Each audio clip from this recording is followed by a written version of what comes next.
কোরবানির পশু ভালো ও হৃষ্টপুষ্ট হওয়া উত্তম, যেন স্বাস্থ্য ভালো থাকে, মোটা তাজা হয়। হ্যাঁ, এরকম পশু দেখে আপনাকে ক্রয় করতে হবে। এবার যে প্রাণী ল্যাংড়া, অর্থাৎ যা 3 পায়ে চলতে পারে, 1 পা মাটিতে রাখতে পারে না বা রাখতে পারলেও তার উপর ভর করতে পারে না, এরূপ পশু দ্বারা কোরবানি জায়েজ নয়। মানে ল্যাংড়া পশু দিয়ে কোরবানি জায়েজ নয়।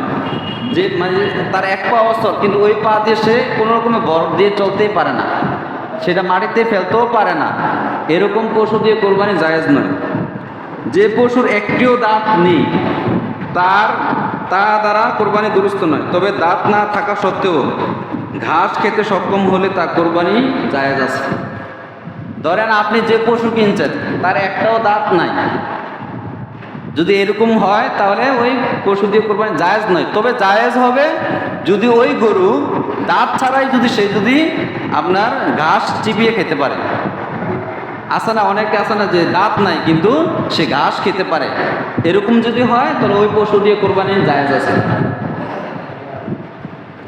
যে পশুর কান জন্ম থেকেই নেই তা দ্বারা কোরবানি জায়েজ নয়, তবে কান ছোট হলে অসুবিধা নেই। ধরেন অনেক পশুর জন্ম থেকে কি নাই, কান নেই, যদি জন্ম থেকে যদি তার কান না থাকে তাহলে ওই পশু দিয়ে কোরবানি জায়েজ নয়।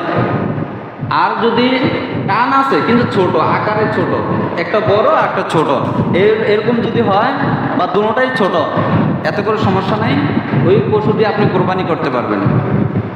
যে পশুর শিং মূল থেকে ভেঙে যায় তা দ্বারা কোরবানি জায়েজ নয়, তবে শিং উঠেনি বা কিছু পরিমাণ ভেঙে গিয়েছে, এরূপ পশুর কোরবানি জায়েজ রয়েছে। একটা আছে যে আপনার গোড়া থেকে শিং ভেঙে গেছে, ওই পশুর দিয়ে কোরবানি জায়েজ নয়।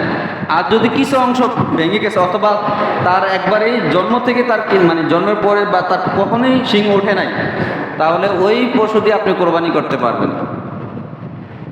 যে পশুর উভয় চোখ অন্ধ বা একটি চোখ পূর্ণ অন্ধ বা একটি চোখের দৃষ্টিশক্তি 1/3 বেশি নষ্ট, তা দ্বারা কোরবানি জায়েজ নয়।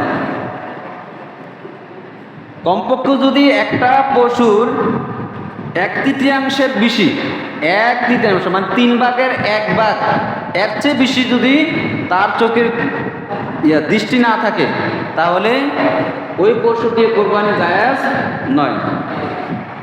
যে পশুর একটি কান বা লেজের 1/3 চেয়ে বেশি কেটে গিয়েছে, তা দ্বারা কোরবানি জায়েজ নয়। লেজ অথবা কান 1/3 বেশি কেটে গেছে, তাহলে ওই পশু দিয়ে কোরবানি জায়েজ নয়। সম্মানিত হাজিরিন, গর্ভবতী পশু কোরবানি করা জায়েজ।